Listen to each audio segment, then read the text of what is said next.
નમસ્કાર નમસ્કાર નમસ્કાર વિદ્યાર્થી મિત્રો, સ્વાગત છે આપ સર્વ વિદ્યાર્થી મિત્રોનું તમારી પોતાની યુટ્યુબ ચેનલ ઓશન કોચિંગ ક્લાસીસમાં. વિદ્યાર્થી મિત્રો, તમારી દ્વિતીય સત્રાંત પરીક્ષાની તૈયારી કરવા માટે નવનીત કંપની દ્વારા લોન્ચ કરવામાં આવેલું વિકાસ પરીક્ષા લક્ષી અસાઇનમેન્ટ, આ અસાઇનમેન્ટનું સંપૂર્ણ સોલ્યુશન આપણે આપણી ચેનલ ઓશન કોચિંગ ક્લાસીસમાં જોવાના છે. યસ, વિડિયો સોલ્યુશન તો મળશે, સાથે પીડીએફ સોલ્યુશન પણ મળશે. તેની પહેલા આજે આપણે અભ્યાસ કરી લઈએ કે ધોરણ 9 ના સામાજિક વિજ્ઞાન વિષયનો વિભાગ એ સેક્શન એ આવે છે, તેની અંદર જે વિકલ્પો વાળો પ્રશ્ન છે તેનું આપણે સમજૂતી સાથેનું સંપૂર્ણ સોલ્યુશન મેળવવા માટે જઈ રહ્યા છીએ. તેની પહેલા તમારા માટે એક વાત કે આજે વિકાસ પરીક્ષા લક્ષી અસાઇનમેન્ટ જે છે તેને તમે ઘર બેઠા મેળવી શકો છો. કઈ રીતે? તો કે ઓનલાઈન ઓર્ડર કરવાનો છે, બહુ બેઝિક પ્રોસેસ છે. અને ઓનલાઈન ઓર્ડર કરવા માટેની જે નવનીત કંપનીની જે વેબસાઇટ છે તેની લિંક તમને નીચે ડિસ્ક્રિપ્શન બોક્સમાં આપવામાં આવેલી છે, અથવા તો અહીંયા તમને જે આ લિંક દેખાય છે, આ જે વેબસાઇટ દેખાય છે તેના ઉપર જઈને પણ તમે તેને ઓર્ડર કરી શકો છો. પ્રાઇસ માત્ર 130 રૂપિયા છે. જોઈએ વિભાગે પહેલો પ્રશ્ન છે વિકલ્પો વાળો પ્રશ્ન, કે શું કે છે કે તુર્ક મુસ્લિમોએ કયું શહેર જીતી લેતા યુરોપના લોકોને ભારત તરફ આવવાનો નવો જળમાર્ગ શોધવાની જરૂર પડી હતી. હવે આપણે પહેલા સેમિસ્ટરની અંદર પ્રથમ સત્રની અંદર આપણે અભ્યાસ કર્યો હતો કે ભાઈ ભારત અને યુરોપ આ બંને દેશો વચ્ચે જે છે વેપાર છે એ રાતા સમુદ્રના માર્ગે થઈને, કયા સમુદ્રના? રાતા સમુદ્રના માર્ગે થઈને જમીન માર્ગે થઈ વેપાર થતો હતો, બરાબર છે. અને વચમાં આવતું હતું તુર્કમેનિસ્તાન નામનો દેશ. કયો દેશ આવતો હતો? તુર્ક નામનો દેશ આવતો હતો. તો જે તુર્ક નામનો જે દેશ હતો એ દેશ છે મુસ્લિમોએ જીતી લીધો, તુર્ક મુસ્લિમોએ જીતી લીધો. અને એનું જે મેઇન મથક હતું, વેપારનું મુખ્ય મથક હતું, એ હતું કોન્સ્ટેન્ટિનોપલ. આ કોન્સ્ટેન્ટિનોપલ છે એ તુર્ક મુસ્લિમોએ જીતી લીધું. આથી ભારત અને યુરોપ વચ્ચેનો જે વેપાર છે એ શું થઈ ગયો? બંધ થઈ ગયો હતો. ત્યારબાદ બીજો સવાલ, ભારત આવવાનો નવો જળમાર્ગ કોણે શોધ્યો હતો? 8મા ધોરણમાં હતા ત્યારે ભણતા હતા, 9મા ધોરણના પહેલા સત્રમાં આવી ગયું, અને 10મા ધોરણમાં તો નહીં આવે પણ 9મા ધોરણના પહેલા સત્રમાં આવી ગયું, ને હવે બીજી વાર આવ્યું. આ સવાલ જો ન આવડે ને તો વિદ્યાર્થી મિત્રો તમે 9મું ધોરણ ભણ્યા જ નથી, 8મું ધોરણ ભણ્યા જ નથી, અથવા તમને ભણવામાં રસ જ નથી એવું માની લેવાય. આવી ચોખ્ખા શબ્દ હું તમને કહી દઉં છું. આ પ્રશ્ન ન આવડે, 8મા ધોરણમાં પહેલા પાઠમાં પહેલી લીટીમાં આવતો, 9મા ધોરણમાં પહેલા પાઠમાં પહેલી લીટીમાં આવે. સિમ્પલ વસ્તુ છે, આવડવું જ જોઈએ. Vasco da gamma. ત્રીજો સવાલ, ભારતમાં પ્રથમ ગવર્નર જનરલ તરીકે કોણ આવ્યા હતા? તો કે ભારતના પ્રથમ ગવર્નર જનરલ તરીકે હતા વોરન હેસ્ટિંગ્સ, વેલેસ્લી, ડેલહાઉસી કે કેનિંગ? તો હતા વોરન હેસ્ટિંગ્સ હતા. કોણ હતા? Warren Hastings. પછી આગળ જોઈએ, ભારતમાં જાહેર બાંધકામ ખાતાની સ્થાપના કોના સમયમાં થઈ હતી? બધાને ખબર છે ભાઈ, ભારતની અંદર જ્યારે અંગ્રેજોનું શાસન હતું ત્યારે સુધારાવાદી તરીકે એક જ ગવર્નર જનરલ હતા અને એ હતા ડેલહાઉસી. તો ડેલહાઉસીના સમયમાં જ જાહેર બાંધકામ ખાતાની શરૂઆત થઈ હતી. તો જવાબ આવશે ડેલહાઉસી. યસ. પછી આગળનો સવાલ, ભારતમાં સૌપ્રથમ યુનિવર્સિટીઓ કયા કયા શહેરમાં શરૂ થઈ હતી? મુંબઈ, મદ્રાસ અને કોલકાતા, આ 3 શહેરમાં. મદ્રાસ એટલે કે હાલનું જેને આપણે ચેન્નઈ કહીએ છીએ તેને એ સમયે શું કહેવામાં આવતું? તો કે એ સમયે એને મદ્રાસ કહેવામાં આવતું. તો મુંબઈ, મદ્રાસ અને કોલકાતા, તો આ 3 શહેરમાં શરૂ થઈ હતી. પછી વિદ્યાર્થી મિત્રો, દ્વિતીય સત્રાંત પરીક્ષા ખૂબ જ નજીક આવી રહી છે અને દ્વિતીય સત્રાંત પરીક્ષાની ખૂબ જ સરસ એવી તમારી તૈયારીઓ થઈ શકે એના માટે આપણી ચેનલ ઓશન કોચિંગ ક્લાસીસ જે છે એ તમારા માટે લઈને આવ્યું છે શંખનાદ સિરીઝ ના મોસ્ટ આઈએમપી પેપર. કેવા પેપર છે? મોસ્ટ આઈએમપી પેપર તમારી પરીક્ષા માટે ખૂબ જ અગત્યના છે, જે બ્લુપ્રિન્ટ મુજબ તમારા તૈયાર કરાયેલા છે. દ્વિતીય પરીક્ષા માટે મોસ્ટ આઈએમપી છે અને દરેક વિષયના પ્રશ્નપત્ર તમને મળી જવાના છે. દરેક પ્રશ્નપત્રનું તમને પીડીએફ ફોર્મેટની અંદર સોલ્યુશન મળશે અને વિડીયો સોલ્યુશન મળશે, જે તમને મળશે યુટ્યુબની અંદર. ક્યાં મળી જશે? યુટ્યુબમાં. વિડીયો સોલ્યુશન તમને ક્યાં મળશે? યુટ્યુબમાં. અને પીડીએફ સોલ્યુશન જોઈએ તો આપણી એપ્લિકેશનમાં મળી જશે. બરાબર છે? તો આપણે યુટ્યુબ ચેનલ સબસ્ક્રાઇબ કરી દેજો અને એપ્લિકેશન છે ડાઉનલોડ કરી લેજો. અને એવું નથી ધોરણ 9, ધોરણ 9 ના વિદ્યાર્થીઓ માટે, ધોરણ 10 ના વિદ્યાર્થીઓ માટે પણ તૈયાર કરવામાં આવેલું છે. જો કોઈ ડાઉટ હોય તો અહીંયા તમને કોન્ટેક્ટ નંબર તો ઓલરેડી આપવામાં આવેલો જ છે. બરાબર છે.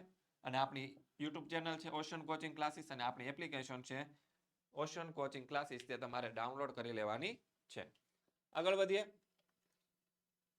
તેની પહેલા એક સરસ મજાની ખાસ વાત તમારા માટે. વાત કઈ કેમ છે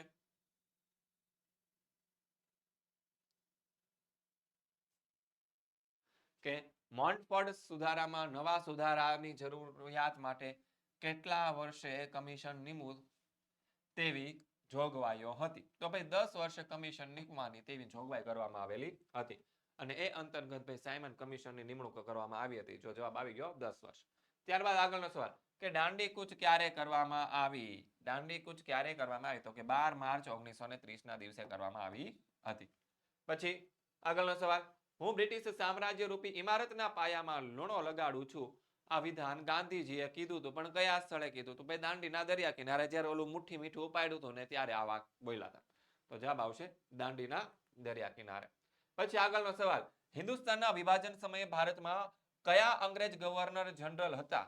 હિન્દનો વિભાજન, હિન્દુસ્તાનના વિભાજન એટલે કે ભારતના જે બે ભાગ પડ્યા ભારત અને પાકિસ્તાન, એ સમયે ભારતના ગવર્નર જનરલ કોણ હતા? તો ભાઈ એ સમયે માઉન્ટ બેટન હતા, તે આપણા ગવર્નર જનરલ હતા ભારતના. તો જવાબ આવશે માઉન્ટ બેટન. ત્યારબાદ પાંચમો સવાલ, અખંડ હિંદના બે ભાગલા કરવાની યોજનાને કઈ યોજના કહે છે? તો ભાઈ અખંડ હિંદના બે ભાગલા કરવાની યોજનાને, તો જો એક વસ્તુ યાદ રાખવાનું કે ભાઈ જ્યારે હિંદનું વિભાજન થયું ને ત્યારે આપણા ગવર્નર જનરલ હતા માઉન્ટ બેટન. કોણ હતા? ભારતના ગવર્નર હતા માઉન્ટ બેટન. અને આ યોજના છે માઉન્ટ બેટને જ આપી ત્યાંથી એને માઉન્ટ બેટન યોજના તરીકે ઓળખવામાં આવે છે. તો જવાબ આવશે માઉન્ટ બેટન યોજના. પછી પ્રકરણ નંબર 6 જોઈએ. પહેલો સવાલ કે ઘણા વિદ્વાનો કઈ ઘટનાને ઠંડા યુદ્ધની શરૂઆત ગણે છે? ઠંડા યુદ્ધની શરૂઆત તો કે જે બર્લિનની નાકાબંધી થઈ હતી એને શું કહેવાય છે? તો કે ઠંડા યુદ્ધની શરૂઆત. ખબર જ છે આપણને કે ભાઈ જર્મની હતું એ દ્વિતીય વિશ્વ યુદ્ધની અંદર શું થયું હતું? તો કે હારી ગયું હતું દ્વિતીય વિશ્વ યુદ્ધની અંદર. હવે એની અંદર કોઈ એવો સક્ષમ શક્તિશાળી નેતા નહોતો કે ભાઈ જે જર્મનીને સંભાળી શકે. આથી જર્મનીનો જે પૂર્વ ભાગ હતો તે ભાઈ રશિયાએ લઈ લીધો. પછી પશ્ચિમ ભાગ હતા એના 3 ભાગ પડ્યા. એક ભાગ અમેરિકાએ રાખ્યો, એક ભાગ ફ્રાન્સે રાખ્યો અને એક ભાગ બ્રિટને રાખ્યો. બરાબર છે? આ ત્રણેય ભાગ આણે રાખ્યા, પણ આ ત્રણેય છે લોકશાહી દેશો હતા. એણે શું કર્યું? તો કે જર્મની હતું એનું એકીકરણ કરી નાખ્યું. બરાબર છે? એકીકરણ એટલે કે ત્રણેય ભેગા થઈ ગયા. આથી રશિયાને ભાઈ બીક લાગી. આથી રશિયાએ શું કર્યું? તો કે પૂર્વ જર્મનીની અંદર છે એની જે પૂતળા સરકાર છે એને સ્થાપી. અને જેવી રીતે જર્મનીના 3-4 ભાગ પડ્યા એવી જ રીતે જે જર્મનીની રાજધાની બર્લિન છે એના પણ 4 ભાગ પડ્યા. પણ આ પૂતળા સરકાર છે એને ડર લાગતા રશિયાએ છે પૂર્વ જર્મની અને પશ્ચિમ જર્મની વચ્ચે છે 40 ફૂટ ઊંચી દિવાલ બંધાઈ દીધી. બરાબર છે? અને એને શું કહેવાય છે? તો કે બર્લિનની નાકાબંધી કહેવાય છે. આંતરરાષ્ટ્રીય રાજકારણમાં કઈ નીતિને મહત્વનો ભાગ ભજવ્યો છે? તો ભાઈ આંતરરાષ્ટ્રીય રાજકારણમાં બિન જોડાણની નીતિ જે છે એને મહત્વનો ભાગ ભજવ્યો છે. આગળનો સવાલ, પેરેસ્ટ્રોઇકા એટલે શું?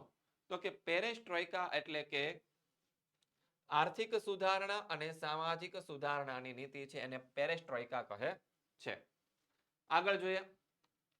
નેપાળમાં 5.8 ની તીવ્રતાનો ભૂકંપ ક્યારે આવ્યો હતો? તો કે 2015 માં આવ્યો હતો અને માર્ચ મહિનામાં આવ્યો હતો. કે 13 માર્ચ 2015 ના રોજ આવ્યો, સોરી 25 એપ્રિલ 2015 ના રોજ આવ્યો હતો. પછી આગળ જોઈએ. વિશ્વની કઈ સામ્યવાદી ક્રાંતિએ માત્ર રશિયાને જ નહીં પરંતુ સમગ્ર વિશ્વને પ્રભાવિત કર્યું હતું? તો કે રશિયાની અંદર થયેલી જે બોલ્શેવિક ક્રાંતિ જે હતી એને. તો જવાબ આવશે રશિયાની બોલ્શેવિક ક્રાંતિ. પછી આગળનો પ્રશ્ન જોઈએ ચેપ્ટર નંબર 9. કયું આચરણ ભારતનું સામાજિક કલંક ગણાય છે? ભાઈ અસ્પૃશ્યતાનું જે કલંક છે, આચરણ છે એ કેવું છે? સામાજિક કલંક ગણાય. ભાઈ સમાજની અંદર ઊંચ નીચના ભેદભાવ હોવા જોઈએ નહીં. આથી તો જવાબ આવશે અસ્પૃશ્યતા. પછી આગળ જોઈએ. કઈ ઉંમરના બાળકોને મફત અને નિઃશુલ્ક પ્રાથમિક શિક્ષણ મેળવવાનો અધિકાર છે? છઠ્ઠા ધોરણમાં ભણતા ત્યારથી આવે છે ભાઈ 6 વર્ષથી 14 વર્ષના જે બાળકો હોય એને મફત ફરજિયાત અને પ્રાથમિક શિક્ષણ મેળવવાનો અધિકાર છે. તો જવાબ આવશે 6 થી 14 વર્ષના. આગળનો સવાલ, પ્રતિબંધ અટકાયત હેઠળના આરોપીને કેટલા સમય સુધી અટકાયત હેઠળ રાખી શકાય છે? ભાઈ 3 માસ સુધી રાખી શકાય, વધારે રાખી શકાતા નથી. તો જવાબ આવશે 3 માસ. પછી આગળ જોઈએ. કઈ ઉંમરના બાળકોને જોખમી વ્યવસાયમાં રોકી શકાય નહીં? તો 14 વર્ષથી નીચેના બાળકોને. જો જોખમી વ્યવસાય વાળું જ્યારે આવે ખાસ યાદ રાખજો. જોખમી વ્યવસાય આવે ને ત્યારે 14 વર્ષથી નીચેના. અને મફત ફરજિયાત પ્રાથમિક શિક્ષણ આવે, મફત ફરજિયાત પ્રાથમિક શિક્ષણ આવે, બરાબર છે. તો મફત ફરજિયાત પ્રાથમિક શિક્ષણ જ્યારે આવે ત્યારે એમાં 6 થી 14 વર્ષ યાદ રાખવાના. કેટલા વર્ષ યાદ રાખવાના? 6 થી 14 વર્ષ. તો 14 વર્ષથી નીચેના આવશે આમાં. કઈ જોખમી વ્યવસાયમાં રાખી શકાય નહીં તેમાં. પછી આગળ જોઈએ. કોના મતે રાજ્યનીતિના માર્ગદર્શક સિદ્ધાંતો દેશના પાયારૂપ સિદ્ધાંતો છે? કોના મતે રાજ્યનીતિના માર્ગદર્શક સિદ્ધાંતો છે તે શું છે? તો કે દેશના પાયારૂપ સિદ્ધાંતો છે. તો જવાબ આવશે ડોક્ટર બાબા સાહેબ આંબેડકર. પછી આગળનો સવાલ પ્રકરણ નંબર 10 માંથી જોઈએ. રાષ્ટ્રપ્રમુખ કયા ગૃહમાં 2 એંગ્લો ઇન્ડિયન સભ્યોની નિમણૂક કરે છે? તો કે ભાઈ લોકસભાની અંદર એંગ્લો ઇન્ડિયન એટલે કે એવા વ્યક્તિ ભાઈ એનો જે એ વ્યક્તિ છે એના પિતા યા તો ઇંગ્લેન્ડના હોવા જોઈએ, ક્યાંના હોવા જોઈએ? ઇંગ્લેન્ડના, અથવા તો માતા છે એ ઇંગ્લેન્ડમાં હોવા જોઈએ. અને એક માતા અથવા તો પિતા ઇંગ્લેન્ડના હોવા જોઈએ અને એક માતા અથવા તો પિતા ભારતીય હોવા જોઈએ. આવી રીતે જેના મેરેજ થયા હોય આવા વ્યક્તિને એંગ્લો ઇન્ડિયન કહેવાય. તો આવા વ્યક્તિની નિમણૂક છે લોકસભાના સભ્ય તરીકે કરે છે. પછી બીજું, રાજ્યસભામાં રાષ્ટ્રપ્રમુખ કેટલા સભ્યોને નિમે છે? તો ભાઈ 12 સભ્યોને નિમે છે. કેટલા સભ્યોને? 12 સભ્યોને. હવે રાજ્યસભાની સભ્ય સંખ્યા કેટલી? તો કે 250 છે. કેટલી છે? 250. એમાં ચૂંટણી દરમિયાન છે 238 સભ્યોની ચૂંટણી થાય અને બાકીના જે 12 સભ્યો છે એની નિમણૂક કોણ કરે?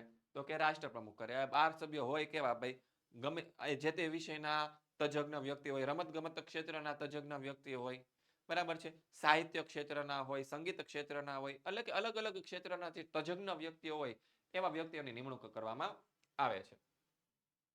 વિધાનસભાના સભ્યપદ માટે વય મર્યાદા કેટલા વર્ષની છે? તો જવાબ આવશે 25 વર્ષ. વિધાનસભા માટે 25 વર્ષ, બરાબર છે. આગળ જોઈએ આગળનો સવાલ. વડાપ્રધાનને હોદ્દા અને ગુપ્તતાના શપથ કોણ લેવડાવે? તો ભાઈ રાષ્ટ્રપ્રમુખ લેવડાવે. કોણ લેવડાવે? શપથની જ્યારે વાત આવે ને ત્યારે મોસ્ટ ઓફ બધી જગ્યાએ રાષ્ટ્રપ્રમુખ જ આવે. તો હવે કોના કોના ખબર? તો કે ભાઈ વડાપ્રધાન હોય, કોણ હોય? વડાપ્રધાન હોય, વડાપ્રધાનનું પ્રધાન મંડળ જે હોય, બરાબર છે. પછી સર્વોચ્ચ અદાલતના ન્યાયાધીશ હોય, પણ ક્યાંના? તો કે સર્વોચ્ચ અદાલતના. ક્યાંના? સર્વોચ્ચ અદાલતના ન્યાયાધીશ હોય અથવા તો સર્વોચ્ચ અદાલતના અન્ય ન્યાયાધીશ હોય. આ બધાને શપથ કોણ લેવડાવે છે? તો કે રાષ્ટ્રપ્રમુખ લેવડાવે. એવી જ રીતે જો રાજ્યની અંદર હોય તો મુખ્યમંત્રી હોય. કોણ હોય? રાજ્યના મુખ્યમંત્રી હોય. મુખ્યમંત્રીનું મંત્રીમંડળ હોય. પછી વડી અદાલત હોય. વડી અદાલતના મુખ્ય ન્યાયાધીશ હોય તે અને અન્ય ન્યાયાધીશ હોય. તો આ બધાને કોણ લેવડાવે ખબર છે શપથ? તો કે આ બધાને રાજ્યની અંદર રાજ્યપાલ લેવડાવે. કોણ લેવડાવે? રાજ્યપાલ. આવી બેઝિક વસ્તુ યાદ રાખવાની. રાજ્યની અંદર હોય તો રાજ્યપાલ શપથ લેવડાવે, દેશની વાત થતી હોય ત્યારે રાષ્ટ્રપ્રમુખ શપથ લેવડાવે છે. તો જવાબ આવશે આપણો રાષ્ટ્રપ્રમુખ. પછી આગળનો ક્વેશ્ચન જોઈએ કે સંસદમાં અંદાજપત્ર કોણ રજૂ કરે? જો અંદાજપત્ર એટલે શું તમને સમજાવીએ કે ભાઈ અંદાજપત્ર એટલે કે બજેટ. શું થાય? બજેટ થાય. તો બજેટ કોણ રજૂ કરે? તો કે દેશના જે નાણાં પ્રધાન હોય તે, નાણાં મંત્રી જે હોય તે રજૂ કરે. પછી આગળ જોઈએ આગળનો ક્વેશ્ચન ચેપ્ટર નંબર 11 માંથી કે સર્વોચ્ચ અદાલતના ન્યાયાધીશો અને વડી અદાલતના ન્યાયાધીશોની નિવૃત્તિ વય કેટલી છે? જો જ્યારે સર્વોચ્ચ અદાલતનું પૂછાય, શું પૂછાય? સર્વોચ્ચ અદાલતના ન્યાયાધીશની નિવૃત્તિ વય પૂછાય ત્યારે યાદ રાખવાનું 65 વર્ષ. કેટલા વર્ષ? 65 વર્ષ. અને વડી અદાલતના ન્યાયાધીશની જ્યારે નિવૃત્તિ વય પૂછાય ત્યારે યાદ રાખવાનું 62 યર, 62 વર્ષ. તો 65 અને 62 એટલે કે સર્વોચ્ચ અદાલતના 65 વર્ષ, વડી અદાલતના 62 વર્ષ. પછી આગળ જોઈએ જિલ્લા ન્યાયાધીશની લાયકાતમાં વકીલ તરીકેનો અનુભવ જરૂરી છે. તો કેટલા? જિલ્લા ન્યાયાધીશ, જિલ્લાના ન્યાયાધીશ બનવું હોય ત્યારે 7 વર્ષનો વકીલાતનો અનુભવ જરૂરી છે. બરાબર છે. તો આગળ જોઈએ. પછી આગળ ગ્રાહકોની ફરિયાદના નિવારણ માટે કઈ સંસ્થાની રચના કરવામાં આવેલી છે? તો ભાઈ તો એના માટે ગ્રાહક ફોરમની રચના કરવામાં આવી છે. શેની રચના કરવામાં આવી છે? ગ્રાહક ફોરમની રચના કરવામાં આવી છે. પછી સર્વોચ્ચ અદાલત પાસે કાનૂની સલાહ કોણ માંગી શકે? ભાઈ સર્વોચ્ચ અદાલત તો દેશની ટોપ અદાલત છે, સર્વોચ્ચ ટોપની અદાલત છે. એની પાસેથી સલાહ કોણ માંગી શકે? ભાઈ એની પાસેથી સલાહ છે એ દેશના રાષ્ટ્રપ્રમુખ છે માંગી શકે, કારણ કે રાષ્ટ્રપ્રમુખને બધા કાયદા કદાચ ન પણ ખબર હોય એવું બની શકે.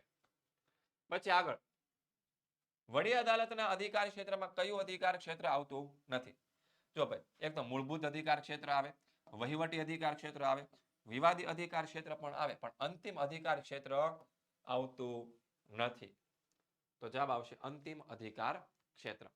ચેપ્ટર નંબર 16 કે ગુજરાત શિયાળામાં ગુજરાત અને રાજસ્થાનમાં ઠંડીનું મોજું ફરી વળે છે, એ માટે હિમાલય સંદર્ભે હવામાનની કઈ ઘટના વધુ અસર કરે? હિમાલય છે તો હિમાલયમાં હિમવર્ષા થાય. બસ, તો હિમવર્ષા તમારો જવાબ આવે. એ હિમવર્ષા થાય અને એના જે ઠંડા પવનો છે હિમાલય તરફથી વાતા એ રાજસ્થાન અને ગુજરાત તરફ ઘસી આવે, એના કારણે આપણે ગુજરાત અને રાજસ્થાનમાં છે ઠંડીનો અનુભવ થાય છે.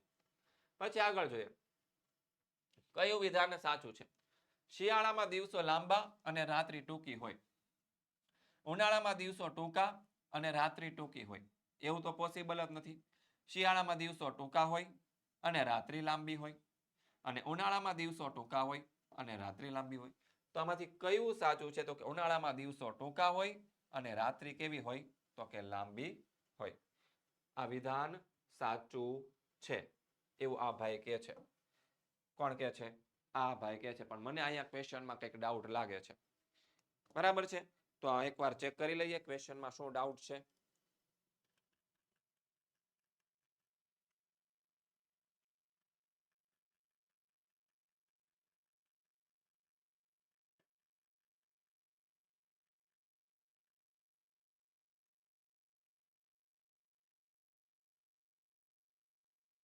ઓકે, ક્વેશ્ચનમાં ડાઉટ નથી, પણ આ જે જવાબ લખવામાં છે ને એમાં ડાઉટ છે કે ભાઈ શિયાળામાં દિવસો ટૂંકા અને રાત્રિ લાંબી હોય. વિધાન આપણો આ જવાબ આવશે.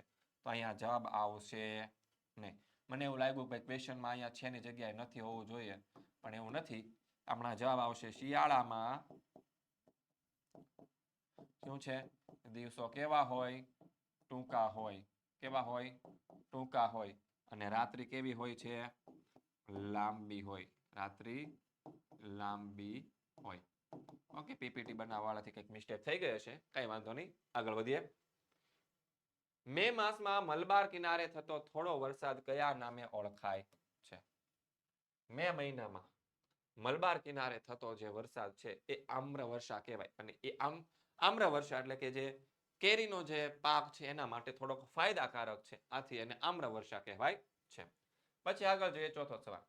શિયાળાની રાત્રિઓમાં લેહ અને દ્રાસનું તાપમાન કેટલું નીચે ઉતરી જાય? તો કે ભાઈ -45 જેટલું તાપમાન જતું રહે છે. પછી આગળ જોઈએ પાંચમો સવાલ. ગુજરાતમાં ઓક્ટોબર હેટની પરિસ્થિતિ કયા નામે જાણીતી? ભાઈ એને આપણે ગુજરાતી ભાષામાં એને કહીએ છીએ ભાદરવી તાપ તરીકે ઓળખીએ છીએ. પછી આગળ જોઈએ આગળનો પ્રશ્ન, પ્રશ્ન નંબર 17. નીચેના આપેલા વિધાનમાંથી કયું વિધાન અયોગ્ય છે? ભાઈ ગંગા નદીના મુખ ત્રિકોણ પ્રદેશમાં ભરતીનું જંગલ આવેલું છે, સાચું છે. ચીડના રસમાંથી ટર્પેન્ટાઇન બને, વિધાન સાચું છે. સુંદરીનું લાકડું હોડી બનાવવા માટે ઉપયોગી છે, વિધાન સાચું છે. અને હિમાલયમાં પર્વતીય વિસ્તારમાં કાંટાળી વનસ્પતિ આવેલી છે, ને આ વિધાન ખોટું છે. હિમાલયના પર્વતીય વિસ્તારમાં કાંટાળી વનસ્પતિ તો નથી આવેલી, ત્યાં શંકુદ્રુમ જંગલો આવેલા છે. તો વિધાન છે ઓપ્શન ડી એ ખોટું છે. અને વિદ્યાર્થી મિત્રો આજે વિકાસ પરીક્ષા લક્ષી જે અસાઇનમેન્ટ છે અને તમારે તેની સોલ્યુશનની પીડીએફ જો જોઈતી હોય, બરાબર છે, તો એ પીડીએફ મેળવવા માટે તમારે શું કરવાનું છે? તો કે એ પીડીએફ તમારે જોઈએ છે તો આપણી એપ્લિકેશન છે ઓશન કોચિંગ ક્લાસીસ, તેને તમારે ડાઉનલોડ કરી લેવાની છે. અથવા તો કોઈ વાત નથી આઈડિયા આવતો એની અંદર ડાઉનલોડ કર્યા પછી તો અહીંયા કોન્ટેક્ટ નંબર આપેલો છે 7046222254, એના ઉપરથી તમને મળી જશે. બાકી આનું જે વિડીયો સોલ્યુશન છે એ તો તમને આપણી YouTube channel ocean coaching classes ઉપર તમે જોઈ જ રહ્યા છો, બરાબર છે. અહીંયાથી પણ મળી જવાનું છે. તો બરાબર છે, આગળ વધીએ. ડાઉનલોડ કરી લેજો, પીડીએફ મેળવી લેજો. ભારતની રાષ્ટ્રીય વન નીતિ અનુસાર ભારતના કેટલા ટકા વિસ્તારમાં જંગલો હોવા જોઈએ? તો ભાઈ 23% વિસ્તારમાં જંગલો છે, પણ ભારતની રાષ્ટ્રીય વન નીતિ અનુસાર 33% વિસ્તારમાં જંગલો હોવા જોઈએ. પણ ભારતમાં કેટલા ટકા વિસ્તારમાં જંગલો છે? તો કે 23% વિસ્તારમાં છે. હોવા કેટલા જોઈએ? તો કે 33% વિસ્તારમાં જંગલો હોવા જોઈએ. પછી આગળ બીજો સવાલ આપણે ભાઈ જોડકું જોડવાનું છે કે ઉષ્ણકટિબંધીય વરસાદી જંગલો, તો એમાં કયું વૃક્ષ થાય? તો એમાં થાય મેહોગની. પછી ઉષ્ણકટિબંધીય કાંટાળા જંગલમાં તો કે બાવળ નામનું વૃક્ષ થાય. ભરતીના જંગલોનું વૃક્ષ એટલે કે ચેર અને શંકુદ્રુમ જંગલો એટલે કે દેવદાર. તો 4, 3, 1, 2 એવો જવાબ આવતો હોય તો એની સામે 4, બીની સામે 3 ને આ ખોટું છે. પછી એની સામે 4, બીની સામે 3, સીની સામે 1 અને ડીની સામે 2. ઓકે, જવાબ આપનો ઓપ્શન બી સાચો છે. યસ. પછી આગળ વધીએ. ચોથો સવાલ, વિશ્વ ઓઝોન દિવસ ક્યારે ઉજવાય છે? તો ભાઈ વિશ્વ ઓઝોન દિવસ જે છે એ 16 સપ્ટેમ્બરના દિવસે ઉજવવામાં આવે છે. પછી આગળ વધીએ. નીચે આપેલા વિભાગીય નકશામાં છાંકિત કરેલું પ્રાકૃતિક ક્ષેત્ર કયું જંગલ દર્શાવે છે? આ જે જંગલ છે એ કયું છે? તો એ જે ભાઈ ઉષ્ણકટિબંધીય વરસાદી જંગલોનું ક્ષેત્ર છે, દક્ષિણ ભારતના કેરળના કિનારે આવેલું છે તે. ઘોરાડ કયા વિસ્તારમાં જોવા મળે છે? ઘોરાડ નામનું પક્ષી તો ભાઈ એ છે આપણને ઘાસ ભૂમિના વિસ્તારમાં જોવા મળે. રાજસ્થાન અને કચ્છના જે ઘાસ ભૂમિના વિસ્તાર છે ખાસ કરીને આપણને ત્યાં જોવા મળે છે. ઉડતી ખિસકોલી ક્યાં જોવા મળે છે? તો કે પશ્ચિમ ઘાટના જે ગીચ જંગલો છે ત્યાં આપણને ઉડતી ખિસકોલી જોવા મળે છે. પછી આગળનો પક્ષી, દુર્લભ પરવાળાની પ્રજાતિઓ ક્યાં જોવા મળે? તો ભાઈ લક્ષદ્વીપ ટાપુ સમૂહ આખા પરવાળાની પ્રજાતિના જ બનેલા છે. પછી આગળ જોઈએ. ચોથો સવાલ કે વિજયનગર તાલુકાના પર્વતીય વિસ્તારમાં ભાગ્યે જ દેખાતું પક્ષી કયો છે? તો એ છે ચિલોત્રો. કયું છે? ચિલોત્રો. પછી આગળનો પાંચમો સવાલ, દક્ષિણથી શરૂ કરી ઉત્તર તરફ આવેલા અભયારણ્યનો સાચો ક્રમ આપો. તો સૌથી પહેલા આવશે દક્ષિણની અંદર મધુમલાઈ, એની ઉપર એતુર નાગરમ, એની ઉપર ચંદ્રપ્રભા અને એની ઉપર આવશે કેવલાદેવ. યસ, તો આ જવાબ આપણો આવશે. પછી આગળ વધીએ. બસ વિદ્યાર્થી મિત્રો, આ હતા સરસ મજાના તમારા વિકલ્પો વાળા પ્રશ્નનું સોલ્યુશન. મળીએ છીએ નેક્સ્ટ વિડીયોની અંદર, જેની અંદર આપણે ખાલી જગ્યા વાળો પ્રશ્ન સાથે આવીશું. ત્યાં સુધી દરેક વિદ્યાર્થી મિત્રોને જય હિન્દ, જય ભારત, જય જય ગરવી ગુજરાત.